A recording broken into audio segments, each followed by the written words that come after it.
الحمد لله وكفى والصلاة والسلام على سيد الرسل وخاتم الأنبياء وعلى آله وأصحابه الذين أوفوا عهدا الذين هم خلاصة العرب العرباء وخير الخلائق بعد الأنبياء. أما بعد فأعوذ بالله من الشيطان الرجيم. بسم الله الرحمن الرحيم. ثم أتموا الصيام إلى الليل ولا تباشروهن وأنتم عاكفون في المساجد تلك حدود الله فلا تقربوها كذلك يبين الله آياته للناس لعلهم يتقون.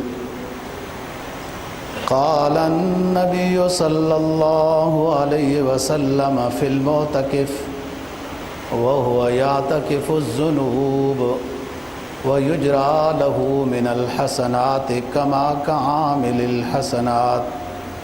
صدق الله العظيم وصدق رسوله النبي الأمي الكريم ونحن على ذلك لمن الشاهدين والشاكرين والحمد لله رب العالمين.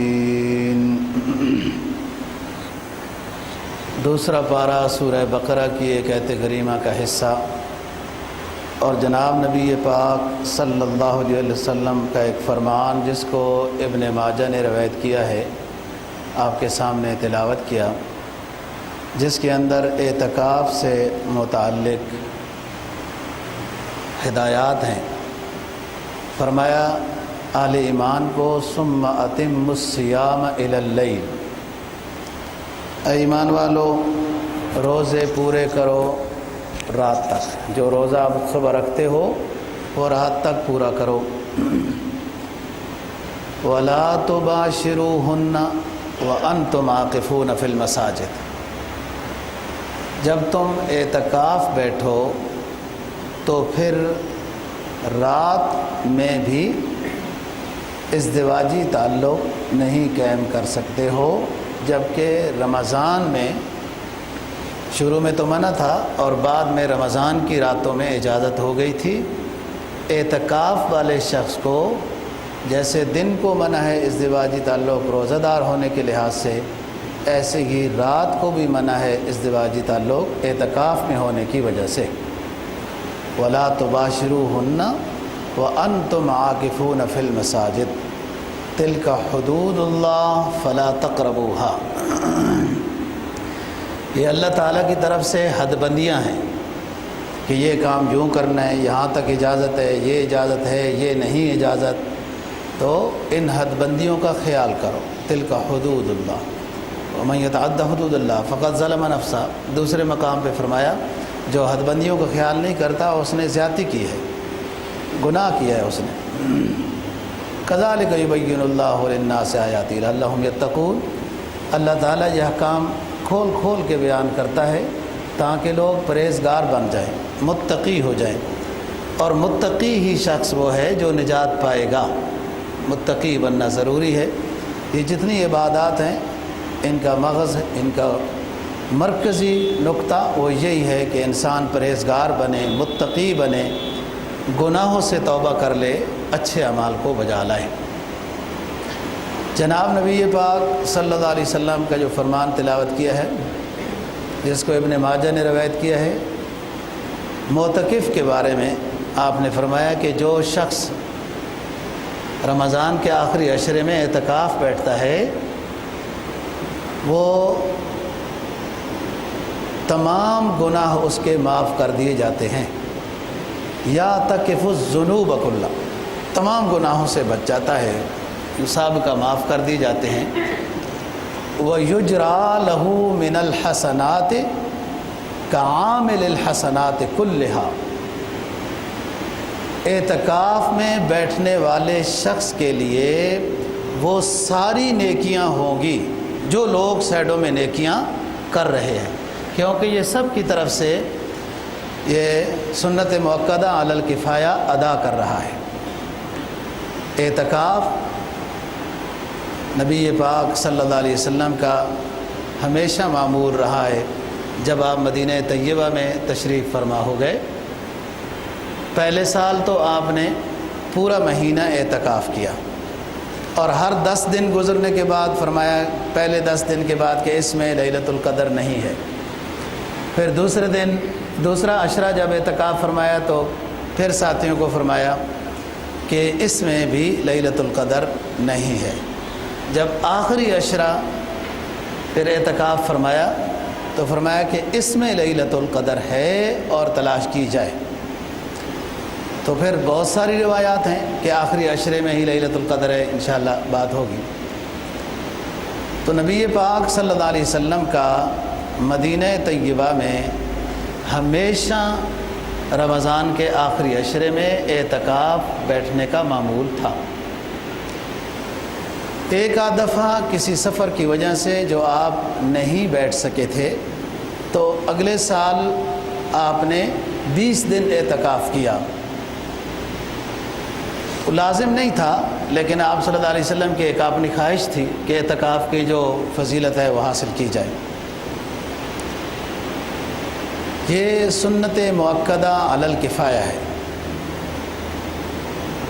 اہل علاقہ میں سے اگر 1-2 بندے بھی بیٹھ گئے، اہل علاقہ سے وہ حکم ادا ہو گیا، ساقط ہو گیا۔ اگر کوئی بھی نہیں بیٹھے گا تو سب گنہگار ہوں۔ ایک اعتکاف نفلی ہوتا ہے، جیسے بندہ مسجد میں داخل ہوتا ہے تو اچھی بات یہی ہے کہ نفلی اعتکاف کی نیت کر لے، جب جائے گا وہ ختم ہو جائے گا۔ اس میں یہ فائدہ ہے کہ درمیان میں اگر کوئی بات بھی کر لی تو وہ جائز بن جائے گی کہ اعتکاف کے لیے بات کرنے کی اجازت ہوتی ہے مسجد میں۔ ایک اعتکاف واجب اور ضروری ہو جاتا ہے۔ وہ اعتکاف وہ ہے کہ کوئی شخص یوں نیت کرتا ہے کہ میرا فلانا کام ہو گیا تو میں 3 دن اعتکاف بیٹھوں گا، 1 دن اعتکاف بیٹھوں گا، 10 دن بیٹھوں گا، اور اس کا وہ کام ہو گیا۔ تو جتنی اس نے نیت کی ہوئی تھی اتنے دن اعتکاف بما رات، دن اور رات روزے کے ساتھ بیٹھنا اس کے ذمہ واجب ہے۔ فرض کرو نیت کی ہے کہ اچھی نوکری مل جائے تو 3 دن اعتکاف بیٹھوں گا، یہ رمضان کے علاوہ 3 دن اعتکاف بیٹھے گا۔ جب اس کا کام ہو گیا 3 دن اعتکاف بیٹھنا واجب ہے، روزہ بھی رکھے گا، دن کو بھی مسجد میں بیٹھے گا، رات کو بھی مسجد میں ہی ہوگا۔ وہی شرائط ہیں جو عام اعتکاف کی ہیں۔ نظر اور منت والا اعتکاف اگر نظر منت پوری ہو جاتی ہے تو وہ واجب ہے۔ ویسے مسجد میں داخل ہوتے ہیں تو مستحب یہی ہے کہ اعتکاف کی نیت کر کے داخل ہوا کریں، یہ اعتکاف مستحب اور نفلی ہے۔ ایک اعتکاف سنت مؤکدہ ہے، اور وہ سنت مؤکدہ اعتکاف رمضان کے آخری عشرے میں جو بیٹھا جاتا ہے مسجد میں۔ مردوں کے لیے مسجد ہے، عورتوں کے لیے اپنے گھر میں کوئی کونا منتخب کر لیا جائے اور اس میں بیٹھے۔ ہر وہ مسجد جس میں 5 وقت کی نماز کا اذان کا اہتمام ہے، بھلے اس میں جمعہ نہ ہوتا ہو، ہر وہ مسجد جس میں اذان کا نماز با جماعت کا اہتمام ہے، بھلے اس میں جمعہ نہ ہوتا ہو، ہر ایسی مسجد میں خواہ جامع ہے یا نہیں جامع، اعتکاف بیٹھنا کم از کم ایک بندے کا سنت مؤکدہ ہے۔ اگر پورے علاقہ میں سے کوئی شخص بھی اس محلے کی مسجد میں اعتکاف نہیں بیٹھے گا تو پورا علاقہ گنہگار ہوگا، اور جب ایک شخص بیٹھ جائے گا اہل علاقہ سے یہ حکم ساقط ہو جائے گا، تو اس شخص کو سب کی طرف سے ثواب بھی ملے گا جو حدیث آپ کے سامنے بیان کی ہے۔ ایک بات یاد رکھنی ہے مسئلے کے لحاظ سے، وہ بات ہے کہ ہر وہ عبادت جو فرض اور واجب نہیں ہے، وہ جب تک فرض اور واجب نہیں ہے جب تک شروع نہیں کی گئی۔ ہر وہ عبادت جو فرض اور واجب نہیں ہے، نفلی عبادت ہے، لیکن جب نفلی عبادت بھی شروع کر دی جائے تو وہ واجب ہو جاتی ہے، اس کو پورا کرنا ضروری ہو جاتا ہے، جس کو 17ویں پارے میں فرمایا وَلَا تُبْطِلُوا أَعْمَالَكُمْ، اپنے اعمال کو باطل نہ کرو۔ نفل، اشراق، چاش، تہجد ایک بندے کی ذمہ لازم نہیں ہے، لیکن جب شروع کر دی اب پورا کرنا ضروری ہے۔ ایک شخص ہے اس کے ذمہ نفلی روزہ نہیں ہے، نہ رکھے، لیکن نفلی روزہ رکھا ہے، اب واجب ہے اس کو پورا کرے، اگر توڑے گا تو قضا ہوگی۔ اسی طریقے سے جنازہ فرض کفایہ ہے، کوئی شخص نہیں گیا، علاقے سے لوگ چلے گئے، ادا ہو جائے گا فریضہ۔ لیکن جو شخص گیا ہے اور اس نے جنازہ پڑھنا شروع کر دیا ہے، اب اس کو مکمل کرنا واجب ہے، ورنہ گنہگار ہوگا، اس کو ثواب بھی زیادہ ہے۔ جو شخص جنازے میں شریک ہوتا ہے فرمایا 1 قیراط کا ثواب، اور جو دفن میں بھی شریک ہوتا ہے، مٹی ڈالتا ہے، فرمایا 2 قیراط کا ثواب۔ پھر صحابہ سے پوچھا کہ آپ کو پتہ ہے قیراط کیا ہے؟ صحابہ نے کہا تو وہ سکہ جو ہے، فرمایا نہیں، یہ قیراط احد پہاڑ کے برابر سونا کرنے کے برابر صدقہ کا ثواب ہے۔ اب ایک شخص فرض کفایہ ادا کر رہا ہے تو ثواب بھی تو بہت ہے، پورے اہل علاقے کی طرف سے ذمہ داری پوری کر رہا ہے نا جی، ثواب بھی بہت ہے، مغفرت ہو جاتی ہے جنازہ پڑھنے والے کی، جس کا پڑھا جاتا ہے اگر 100 بندے ہوں تو اس کی بھی مغفرت ہو جاتی ہے، بعض میں 40 بندے، بعض حدیث میں آتا ہے، بعض میں 7 صفحیں آتی ہیں، بہرحال بہت ثواب ہے نفلی اور فرض کفایہ چیز ہے، جب شروع کی جائے گی تو مکمل کرنا ضروری ہے۔ یہی بات آئیں اب اپنے مسئلے کی طرف کہ ہر بندے کے ذمہ اعتکاف بیٹھنا واجب نہیں ہے۔ اہل علاقہ کی طرف سے ایک شخص اگر اعتکاف بیٹھ گیا، سب اہل علاقہ کی طرف سے ذمہ ساقط ہو گیا، جیسے جنازہ پڑھنے والے کی جنازہ پڑھا تو سارے علاقے کی طرف سے فرض کفایہ اس نے ادا کر دیا۔ اب اعتکاف والے نے جب اعتکاف شروع کر دیا، شروع کرنے سے پہلے اس کے ذمہ واجب نہیں تھا، سب کے ذمہ فرض کفایہ سنت مؤکدہ علی الکفایہ تھا، کوئی بیٹھ جاتا۔ جب یہ شخص اعتکاف بیٹھ گیا، اب اس کو پورا کرنا واجب ہو گیا ہے، جیسے نفلی روزہ، جیسے 2 رکعت نفل جب تک نہیں پڑھے تھے واجب نہیں تھا، جب شروع کر دیے ہیں تو اس کے ذمہ واجب ہے۔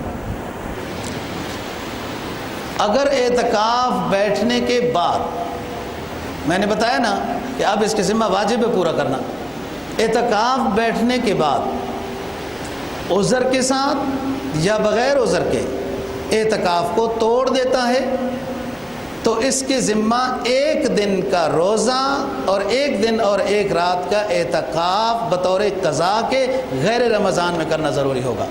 سنت مؤکدہ والا اعتکاف اس کا ٹوٹ جائے گا، اس سے تو ساقط ہو گیا ہے، لیکن جو اس نے اعتکاف توڑا ہے اس کا اس نے ازالہ کرنا ہے۔ جب تک اعتکاف نہیں بیٹھا تھا اس کے ذمہ واجب نہیں تھا، جب اعتکاف بیٹھ گیا، نیت کر لی ہے، اب اس کو پورا کرنا ضروری ہے۔ اگر توڑے گا بھلے عذر کے ساتھ، کوئی ایسا مسئلہ درپیش آ گیا بغیر عذر کے، تب بھی اس کو 1 دن اور 1 رات دوبارہ مسجد میں اعتکاف کی نیت سے بیٹھنا ہوگا اور روزہ بھی رکھنا ہے۔ اگر روزوں میں ہی کرے تو بھی ہو سکتا ہے، لیکن سنت مؤکدہ والا اعتکاف ٹوٹ جائے گا۔ اور اگر اور کوئی علاقے والے لوگ نہیں بیٹھے تو یہ علاقہ سارا گنہگار ہوگا، اس لیے 2-3 بندے بیٹھنے چاہیے۔ ہر وہ مسجد جس میں نماز با جماعت کا اہتمام ہوتا ہو، اذان کا اہتمام ہوتا ہے، بھلے چھوٹی ہے بڑی ہے، جامع مسجد ہے یا اس میں جمعہ نہیں ہوتا، اعتکاف بیٹھنا ضروری ہے۔ اہل علاقہ کے ذمہ لازم ہے، بھلے ایک محلے کے اندر کئی مسجدیں ہوں، اب یوں نہ تعویل کر لی جائے نا کہیں کہ F6 ایک محلہ ہوتا ہے تو لہذا ایک مسجد میں اعتکاف بیٹھ گئے تو ساری مسجدوں کے ذمہ سے ساقط ہو گیا، نہیں، ہر مسجد میں بھلے تھوڑی ہیں مسجدیں، زیادہ ہیں۔ مردوں کے لیے اعتکاف بیٹھنا مسجد کے اندر سنت ہے، گھر میں مرد کا اعتکاف نہیں ہوتا۔ عورتوں کے لیے اعتکاف وہ گھر کے اندر ہے اور علیحدہ سے جگہ مختص کر دی جائے، اس نے وہیں بیٹھنا ہے، اپنی حاجت کے لیے باہر جا سکتی ہے، بچیاں کوئی بات پوچھتی ہیں ان کو جواب دے سکتی ہے، اور باہر نکل کر صحن میں واک یا ہوا لگانا یا دھوپ لگانا یہ جائز نہیں ہے۔ جو مسجد میں بھی اعتکاف بیٹھا ہے وہ مسجد کے اندر تو پھر ٹر سکتا ہے، لیکن مسجد کی حدود سے باہر جیسے وضو خانہ وغیرہ میں وہ بلا وجہ اپنا وقت اگر وہاں گزارے گا اعتکاف ٹوٹ جائے گا۔ گھروں کے اندر اصل شرعی مسئلہ تو یہی ہے کہ ایک علیحدہ سے نماز کی جگہ گھروں میں ہونی چاہیے، وہ زیادہ محفوظ بھی ہو، اس کو پاک بھی رکھا جائے، اس میں کوئی تصویریں اس طرح کی بھی چیزیں نہ ہو۔ جس نے بھی نماز پڑھنی ہے اس علیحدہ والی اس جگہ میں چلا جائے، یہ اچھی بات ہے، لیکن اگر کوئی نہیں بنا سکا، گھر چھوٹا ہے تو کوئی حرج نہیں۔ اس علیحدہ جگہ بنانے میں یہ فائدہ ہوگا کہ جب کوئی خاتون اعتکاف بیٹھنا چاہے گی تو وہ علیحدہ جگہ میں اعتکاف ہو، وہ پہلے سے ہی ایک مخصوص جگہ ہے جہاں نماز پڑھی جاتی ہے۔ پرانے زمانے میں لوگوں کے پاس پیسے تھوڑے ہوتے تھے، گھر اتنے بڑے نہیں ہوتے تھے، مسجد کی گھر میں نماز پڑھنے کی جگہ ان کی علیحدہ ہوتی تھی۔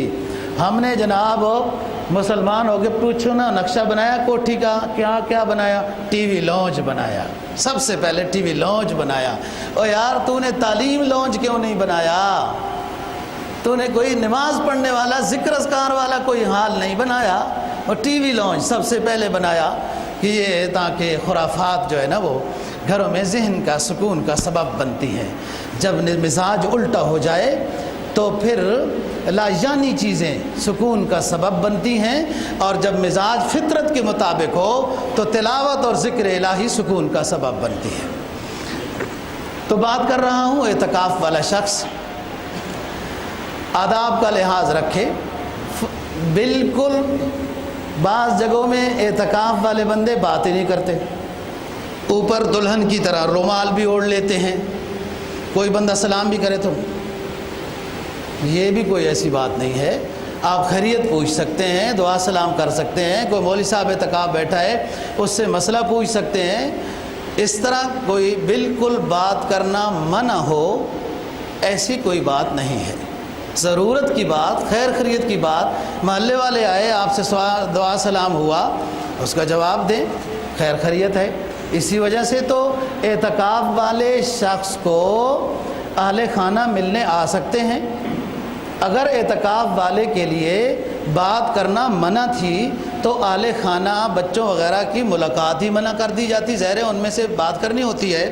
جناب نبی پاک صلی اللہ علیہ وسلم کے لیے ترکی خیمہ مسجد نبوی ریاض الجنہ میں لگایا جاتا تھا۔ ترکی خیمہ حدیث میں آتا ہے، اس زمانے میں یہ مشہور ہوگا۔ تو ازواج مطہرات نبی پاک صلی اللہ علیہ وسلم کو ملاقات کے لیے آتی تھی، کوئی ضرورت بھی ہوتی تو دے جاتی۔ آپ نماز کے لیے باہر تشریف لاتے تھے، خود پڑھاتے تھے نماز، اور بعد میں یکسوئی جو ہے وہ جیسے لگا لیتے ہیں کپڑے مسجدوں کے اندر، ضروری نہیں ہے یہ کپڑا لگانا، ضروری نہیں ہے، اور بعض دفعہ بڑا اس کا جناب ضروری سمجھا جاتا ہے، اور پوری مسجد یہ ایک عجیب فضا بن چکی ہوتی ہے۔ جب بہت زیادہ ساتھی ہیں اور مسجد کی صفوں میں خلل آتا ہے تو کپڑا لگانا کوئی ضروری نہیں، بس یکسوئی کے ساتھ بیٹھیں۔ ایک بات تو یہ ہے کہ اعتکاف والے کو بالکل بات کرنا منع نہیں ہے، ضرورت کے مطابق بات کر سکتا ہے۔ دوسری بات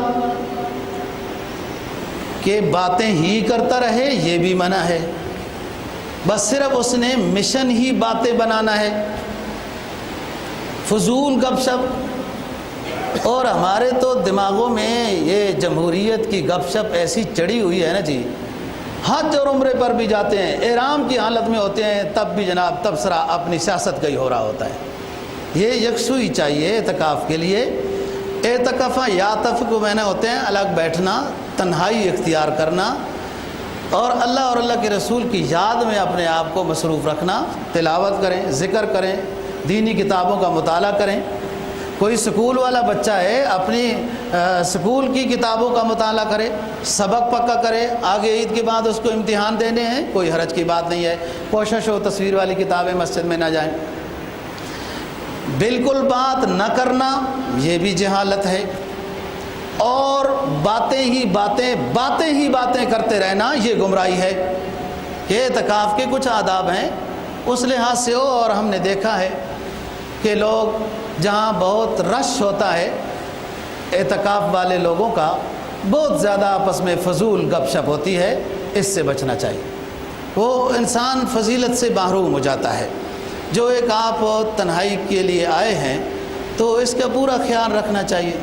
جب ایک بندے نے وقت بھی نکالا ہے، بیٹھا بھی ہے، گھر بار سے دور ہے، نوکری سے بھی چھٹی لی ہے، تو اس کا کوئی فوائد حاصل کرنے چاہیے۔ فضول گپ شپ سے روحانیت رخصت ہو جاتی ہے، برکات ختم ہو جاتی ہیں، اس سے بچنا ہے۔ مسجد کے وضو خانہ مسجد کے حدود کے اندر نہیں ہوتے، لہٰذا ضرورت کے تحت وہ وضو کے لیے جا سکتا ہے اور بس واپس آئے، اور جتنی ضرورت جس سے پوری ہو سکتی ہے۔ فضول لمبا بیٹھنا صحیح نہیں ہے، اعتکاف ٹوٹ جائے گا۔ غسل فرض ہو جائے تو کر سکتا ہے، اور ویسے غسل ٹھنڈک کا کرنا صحیح نہیں ہے، کیونکہ اس میں ٹائم ضائع ہو جائے گا اور بس مسجد میں بیٹھے ٹھنڈک حاصل ہو جائے گی۔ غسل فرض کہ وہ وہیں سے اس وقت ساتھ اگر دیوار ہے مسجد کی، تیمم کر کے اور انگلیوں کے بل چل کر باہر چلا جائے اور جلدی سے غسل کر کے واپس آ جائے۔ ایک بات علماء نے گنجائش لکھی ہے، چلو ہم بھی بتا دیتے ہیں، کہ ایک شخص ہوتا ہے جو وضو میں بھی 5 منٹ لگاتا ہے، اس کی عادت ہے، اور اگر وہ غسل کرے ٹھنڈک کا تو اس میں بھی 5 منٹ لگیں گے، 4 منٹ، تو کوئی حرج کی بات نہیں ہے۔ ایسا بندہ پھر غسل بھی ٹھنڈک کا کر سکتا ہے کہ بس لازمی اوپر سے پانی اس نے پھینکنا ہے، جلدی سے آ جائے۔ بس اصول یہ ہے کہ بلا عذر شرعی یا طبی مسجد سے معتکف کا باہر نکلنا صحیح نہیں ہے، اعتکاف ٹوٹ جاتا ہے۔ عذر شرعی کیا ہے؟ کہ جس مسجد میں یہ اعتکاف بیٹھا ہے اس میں جمعہ نہیں ہوتا، تو جمعہ پڑھنے دوسری مسجد میں جائے گا، یہ عذر شرعی ہے۔ اور راستے میں کوئی بیمار مل گیا کوئی اور، تو خیر خیریت بھی پوچھ سکتا ہے۔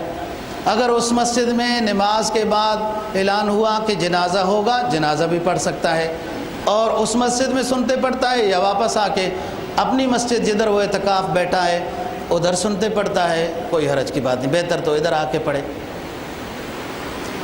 بغیر عذر شرعی، یہ شرعی عذر ہے، بغیر عذر طبعی، مزاج کے عذر، پیشاب آ گیا، حاجت ہو گئی، یا غسل ہو گیا، یا وضو کرنا ہے، تو بس اس کے لیے جائے، یہ عذر طبعی ہے، اور اپنا وہ پورا کرے، واپس آئے۔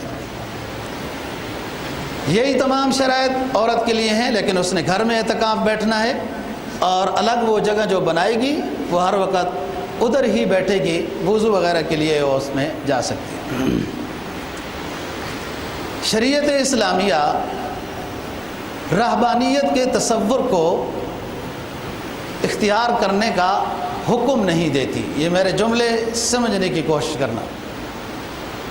شریعت نے سابقہ، اللہ تعالیٰ نے سابقہ امتوں پر بھی رہبانیت کو فرض نہیں کیا تھا، انہوں نے خود رہبانیت کو اختیار کیا تھا۔ ترک دنیا، الگ بیٹھ کر اللہ اللہ کرنا انہوں نے خود اختیار کیا تھا، تو اچھی بات ہے اگر خود کسی نے اختیار کیا، لیکن قرآن کہتا ہے کہ انہوں نے اس کا حق ادا نہیں کیا۔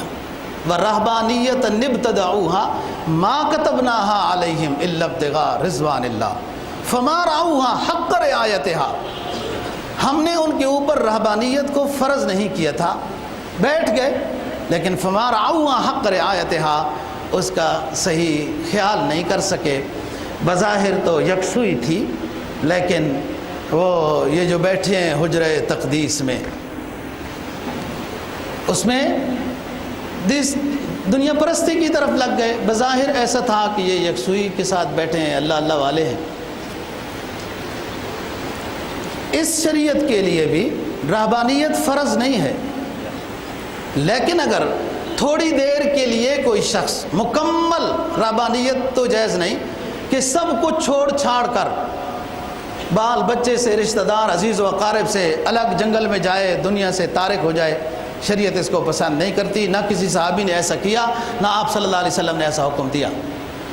البتہ تھوڑی دیر کے لیے اگر کوئی شخص یکسوئی اختیار کرتا ہے، ذکر و اذکار کرتا ہے تنہائی میں، تو یہ بہت پسندیدہ عمل ہے، اس میں ادھر ادھر خیالات نہیں جاتے، صحیح خشوع و خضوع کے ساتھ اللہ رسول کو وہ یاد کر سکتا ہے۔ تو اس طرح تنہائی میں 24 گھنٹوں میں تھوڑی دیر بیٹھنا اچھی بات ہے، محبوب عمل ہے۔ پوری زندگی کے لحاظ سے ترک دنیا اسلام اس کو اجازت نہیں دیتا، اس لیے کہ اسلام اس عماگیر مذہب اور دین کا نام ہے کہ آپ اگر اخلاص کے ساتھ کاروبار کر رہے ہیں تو وہ بھی ثواب ہے، بازار میں خریداری کے لیے جا رہے ہیں تو وہ بھی ثواب ہے، اور اگر آپ اپنا روزانہ معیشت یا کچھ مزدوری وغیرہ کر رہے ہیں تو نیت یہ ہے کہ کسی کے سامنے ہاتھ نہ پھیلانا پڑے، عزت کے ساتھ میں اپنے بال بچوں کا پیٹ پالوں، اور پھر یکسوئی کے ساتھ بندہ جب مقروض ہوتا ہے تو یکسوئی کے ساتھ وہ عبادت بھی نہیں کر پاتا۔ جب بندہ صحیح اپنے لحاظ سے صحیح ہوتا ہے تو عبادت بھی صحیح ہوتی ہے، ذہن بھی صحیح ہوتا ہے۔ اس نیت کے ساتھ جب وہ رزق حلال کماتا ہے تو وہ بھی اس کے لیے عبادت ہے۔ لیکن یہ جو رزق حلال عین عبادت ہے نا، یہ حصر تھوڑی ٹھیک نہیں ہے۔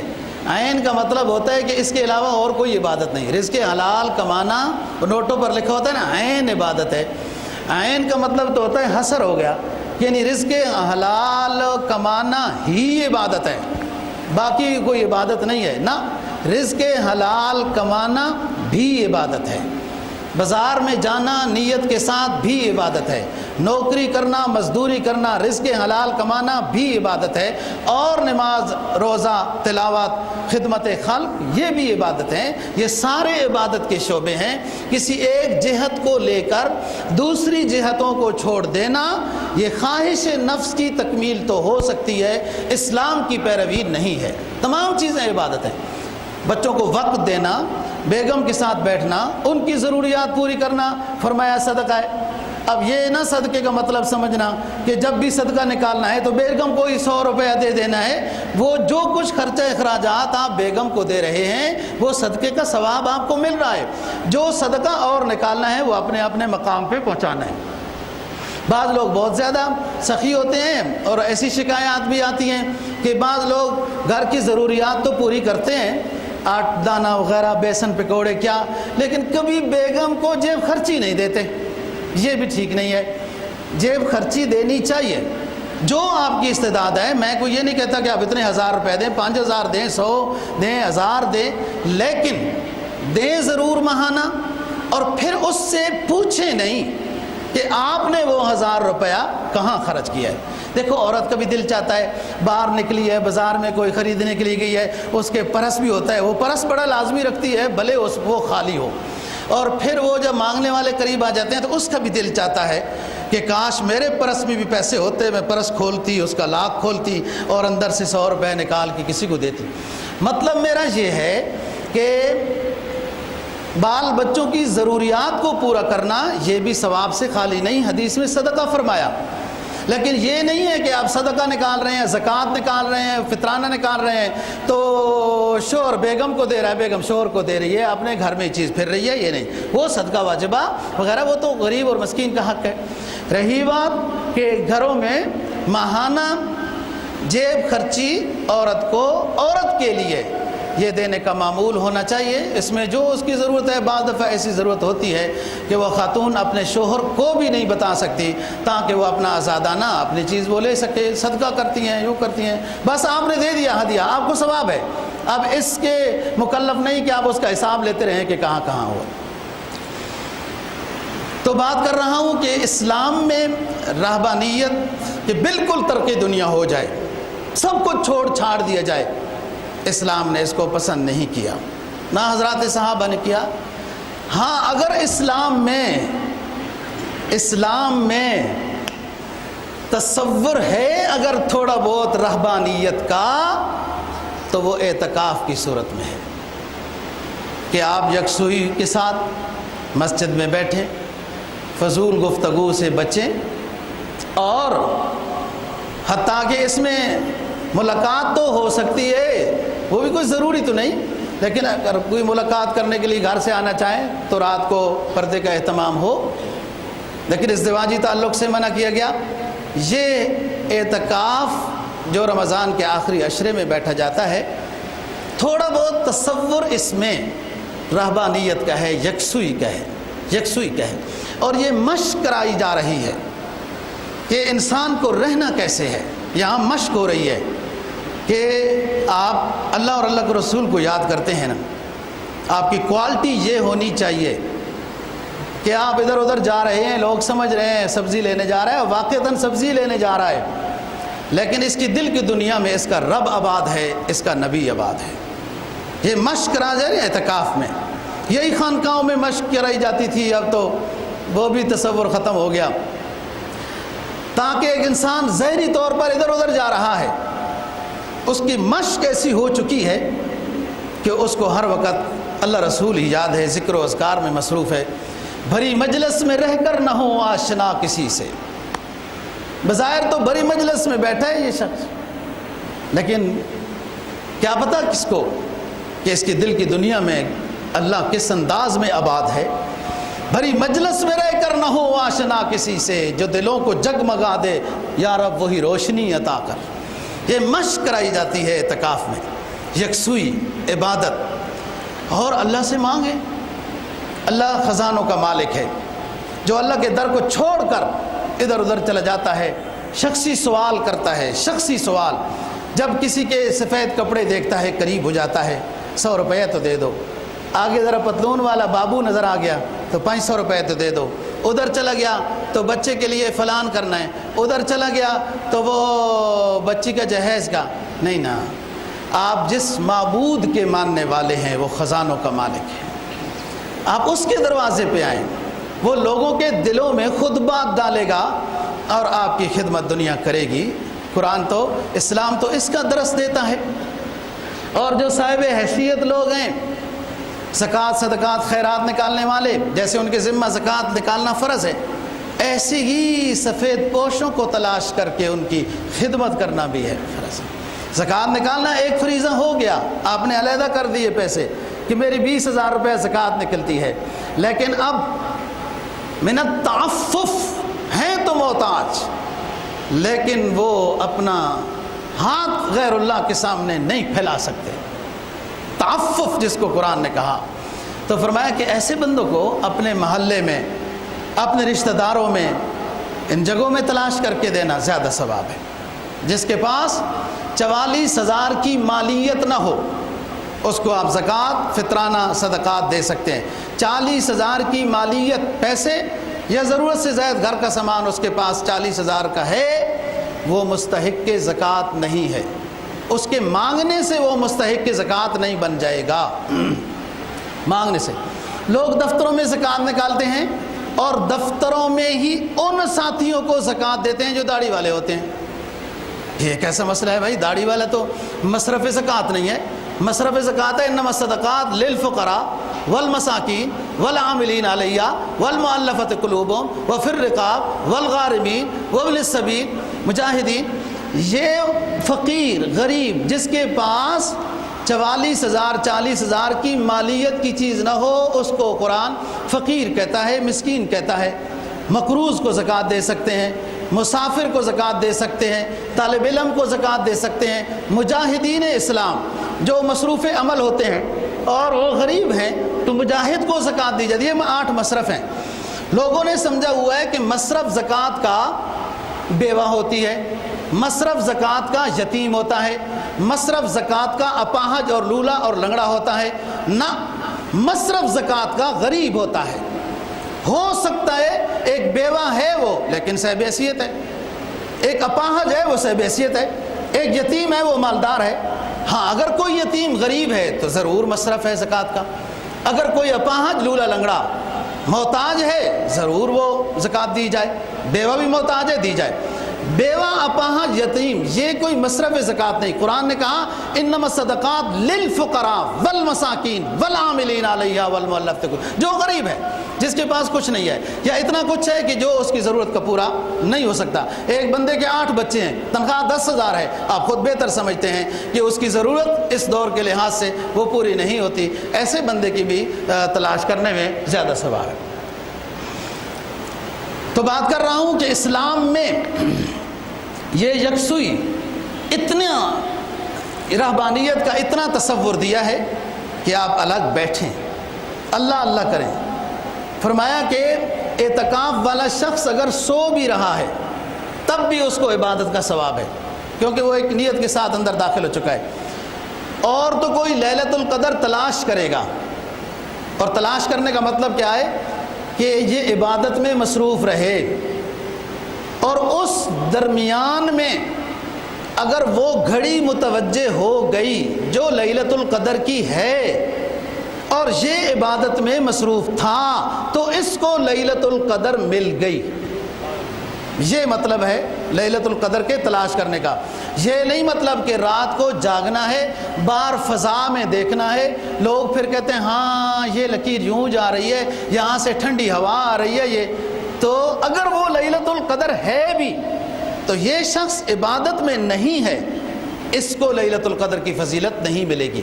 لیلۃ القدر کی فضیلت اس کو ملتی ہے جو عبادت میں مصروف ہو، ذکر میں ہو، تلاوت میں ہو، اور وہ گھڑی اللہ کی طرف سے رحمت کی متوجہ ہو گئی، اس کو نصیب ہو گئی، ہاں اس کو پتہ چلے یا نہ چلے، اس کا نام لیلۃ القدر کی فضیلت کے پانے والوں میں لکھ دیا جائے گا. آپ دوسری طرف آئیں، جو مسئلہ سمجھانا ہے. اعتکاف والا شخص وہ اگر سو بھی رہا ہے تو عبادت میں ہے، حدیث ہے. لہٰذا لیلۃ القدر کی گھڑی متوجہ ہو گئی. اعتکاف والا شخص نفل پڑھ رہا ہے، ذکر کر رہا ہے، تلاوت کر رہا ہے یا سو رہا ہے، اس کو وہ فضیلت نصیب ہو جاتی ہے. یہ سب سے بڑی فضیلت لیلۃ القدر کے پانے کی اعتکاف والے شخص کو نصیب ہوتی ہے. میں یہ بتا رہا ہوں دوستو کہ یہ جو رمضان کی گھڑیاں ہیں، پھر اعتکاف کی ہیں، تلاوت کی ہیں، تراویح کی ہیں، شریعت کیا بنانا چاہتی ہے؟ متقی. یا ایھا الذین آمنوا کتب علیکم الصیام کما کتب علی الذین من قبلکم لعلکم تتقون. تمہارے اوپر روزے فرض کیے گئے، تم متقی بن جاؤ، پرہیزگار بن جاؤ، اللہ والے بن جاؤ. کونوا ربانیین ہو جاؤ اللہ والے. اللہ والے کیا ہوتے ہیں؟ ان کی کیا خوبی ہوتی ہے؟ وہ گناہوں سے بچتے ہیں، نیکیاں بجا لاتے ہیں. یہ مختصر سا وظیفہ ہے. جو شخص چھوٹے سے لے کر بڑے سے بڑے گناہ سے بچتا ہے اور ارکان اسلام بجا لاتا ہے، یہ شخص متقی ہے. اور نفس کی کشمکش، میں دل کو دل مجھے پریشان کیے جا رہا ہے، یہ نفس کی کشمکش انسان کو متقی بننے سے روکتی ہے. اس لیے یہ مجاہدے والی عبادت ہیں، مشقت والی عبادتیں لازم کی گئی کہ نفس کشی ہو، روحانیت عروج پر آئے، پروان چڑھے، اور خواہشات مغلوب ہوں، تاکہ یہ بندہ متقی بن جائے، اور پھر یہ ایسا متقی بنتا ہے گو کہنے کو تو اے مجذوب اس دنیا میں ہوں، لیکن جہاں رہتا ہوں میں وہ اور ہی ہے سرزمین میری. یہ پھر اس درجے پہ آتا ہے کہ کوئی سانس اس کا پھر اللہ کے علاوہ پھر نہیں ہوتا. ظاہر ہر چیز دوستو مجاہدے کے ساتھ ہوتی ہے، محنت کے ساتھ ہوتی ہے. دنیا کا بھی کوئی کام ہو تو محنت ضروری ہے، اور یہ تو دیکھ جنت اس قدر سستی نہیں، اس کے لیے بھی تو بہت محنت کی ضرورت ہے. اور جب انسان متقی بن جاتا ہے، سمجھنے کی بات ہے، پھر اپنے کیا غیر بھی ماننے لگ جاتے ہیں. حدیث میں جناب نبی پاک صلی اللہ علیہ وسلم کا فرمان ہے، اللہ تعالیٰ اپنے فرشتوں کو بلاتا ہے، اجتماع منعقد کرتا ہے، فرماتا ہے دیکھو فلانے ملک، فلانے شہر، فلانے محلے میں فلانا جو بندہ ہے، ہمیں اس سے بڑا پیار ہے. وہ فلانے بندے نے ہم سے سلو کر لی، توبہ کر لی، ہم نے معاف کر دیا، اب ہمیں اس سے پیار ہے، تم بھی چلے جاؤ، اس سے پیار کرو اور دنیا والوں کے دلوں میں بھی ڈال دو میرے اس بندے کے ساتھ پیار کیا کرے۔ یہ متقی بننے کی فضیلت ہے۔ پھر دنیا لینے لگا کے، مسافہ کرنے کی لینے لگا کے دنوں اور راتوں کو صرف کر دیتی ہے۔ تاریخ پڑھو سن 73 کی، علامہ بنوری رحمہ اللہ تعالیٰ جب یہاں تشریف لائے، پنڈی میں ٹھہرے تو لینے لگی رہی کہ صرف علامہ بنوری رحمہ اللہ کا دیدار نصیب ہو جائے، کہ جو ختم نبوت کے منکر کو، مرزا غلام احمد قادیانی کو جو کافر قرار دیا جا رہا ہے، یہ شخص کی قیادت میں ہے۔ اور چلیں شیخ الحدیث زکریا رحمہ اللہ تعالیٰ، جہاں کہیں جاتے آخری زمانہ میں معذور ہو گئے تھے، یہ جن کی کتاب ہے فضائل اعمال وغیرہ، معذور ہو گئے تھے اور خادموں نے نمبر لگائے ہوئے تھے، ہم اٹھائیں گے ہم اٹھائیں گے۔ اس وقت ویل چیئریں اور یہ چیزیں نہیں تھیں، اور جدھر بیٹھ گئے لوگوں نے مسافہ کرنے میں لینے لگائیں تو دن اور رات خرچ ہو جاتے تھے۔ یہ وہی بات ہے، جب بندہ اللہ کا ہو جاتا ہے، اللہ کے رسول کا ہو جاتا ہے، تو پھر وہ نظام منعقد ہوتا ہے۔ اللہ بھیج دیتا ہے فرشتوں کو، مجھے اس بندے سے پیار ہے، جاؤ لوگوں کو بھی کہہ دو میرے اس بندے سے پیار کرے۔ یہ تو دنیا اور عناصر اربع۔ انسان جب اللہ والا بنتا ہے نا، یہ کوئی ایمان اور عمل صالح یہ کوئی معمولی چیز نہیں ہے۔ دنیا نے مادی چیزوں کو اس انداز میں مرغم کر کے پیش کیا کہ مسلم بھی اپنے ایمان و عمل صالح کو کم سمجھنے لگ گیا، اور ایسے ماحول میں نہیں بیٹھا کہ جو اسے پتہ چلتا، جیسے حضرت سلمان علیہ السلام کا لشکر جا رہا ہے فضاؤں میں، ہوا کی دوش پر، ہوا کے کندھوں پر تخت سلیمانی اڑتا جا رہا ہے، تو ایک بابے نے کہا سبحان اللہ، واہ کیا آل داؤد کو اللہ نے نوازا ہے۔ ہوا نے یہ پیغام سلیمان علیہ السلام کو پہنچا دیا۔ سلیمان نے کہا تخت اتر جائے، اتر گیا، بابے کو بلایا، بابا ڈر گیا۔ بادشاہ سلامت، پتہ ہے آپ کو بادشاہ جب ووٹ لیتے ہیں بڑے عاجز ہوتے ہیں، بڑے خندہ پیشانی کے ساتھ پیش آتے ہیں، بڑے ہنسمکھ ہوتے ہیں، ان جیسا کوئی عاجز ہی نہیں ہوتا، اور جب بادشاہ بن جاتے ہیں ملاقات کا وقت تو لے کے دیکھیں پھر پتہ چل جائے گا۔ اس نے بھی سمجھا کہ یہ کوئی دنیا کا آدم خور شہنشاہ ہے، ڈر گیا بابا۔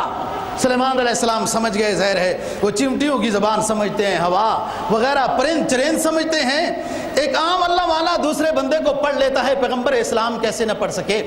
کہا بابا جی ڈرنے کی بات نہیں ہے، تم نے وہ جملہ کیا کہا تھا، وہ جملہ کیا کہا تھا دوبارہ سننا چاہتا ہوں۔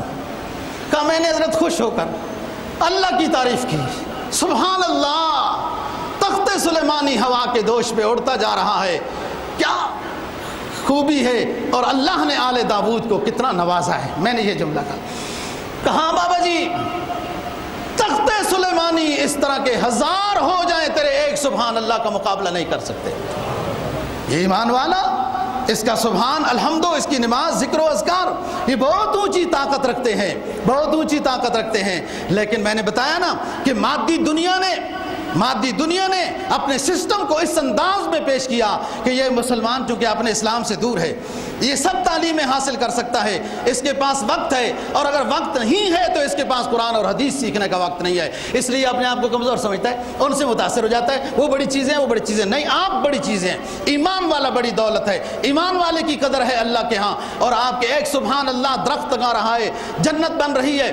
تو میں کہہ رہا ہوں جب انسان متقی بن جاتا ہے، اللہ والا بن جاتا ہے، تو پھر عناصر اربع جو غیر مکلف ہیں، غیر ذی روح کو عناصر اربع جن سے انسان بنایا گیا،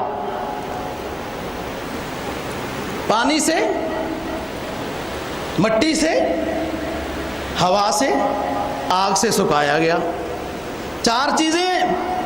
آپ سنیے اپنے اسلاف کی بات، جب انسان متقی اللہ والا بنتا ہے تو اس کا مزاج اور اس کا تصور بھی وہ ہوتا ہے جو رب چاہتا ہے، پھر وہ 4 چیزیں، یہ ہوا، یہ پانی، یہ مٹی، یہ آگ، عناصر اربع جن سے یہ انسان مرکب ہوا، پھر روح آئی ونفخت فیہ من روحی، جن سے یہ مرکب ہوا، یہ عناصر اربع بھی انسان کی غلامی کرتے نظر آتے ہیں۔ دیکھو اپنے اسلاف کی بات، حضرت عمر فاروق رضی اللہ تعالیٰ عنہ عدل و حریت کا بادشاہ مسجد نبوی میں خطبہ دے رہے ہیں اور کہا یا ساریۃ الجبل، کہاں قادسیہ میں جنگ ہو رہی تھی. حضرت عمر فاروق کا یہ پیغام ہوا لیے لیے وہ ساریہ کو جا کے پہنچا دیا جو لیڈر تھے، اور انہوں نے دیکھا کہ پیچھے دشمن تھے، ان کو فائدہ ہوا اس پیغام سے. آگ لگ گئی، شعلے مار کے آ رہی تھی. حضرت عمر فاروق رضی اللہ تعالیٰ عنہ کو بتایا گیا، کہاں جاؤ میرا پیغام آگ کو دے دو اور یوں ہاتھ کرنا کہ وقت عدل و حریت کا بادشاہ امیر المؤمنین کہہ رہا ہے جدھر سے آئیے ادھر مڑ جا. آگ مڑ گئی. یہ عناصر اربع انسان جب متقی ہو جائے تو یہ بھی اس کی غلامی کرتے نظر آتے ہیں. وہ پانی، وہ خاتہ اپنے ماتحت کو لکھو تو وہ نہیں مانتا، ٹال جاتا ہے کہ میں تو فلانا کام کرنے لگ گیا تھا تو یوں ہو گیا تھا. حضرت عمر دریائے نیل کو خط لکھتے ہیں، وہ پانی ہے، وہ دریائے نیل کا پانی عمر فاروق کے خط کو مان رہا ہے، بہنے لگ گیا جو آج تک خشک نہیں ہوا.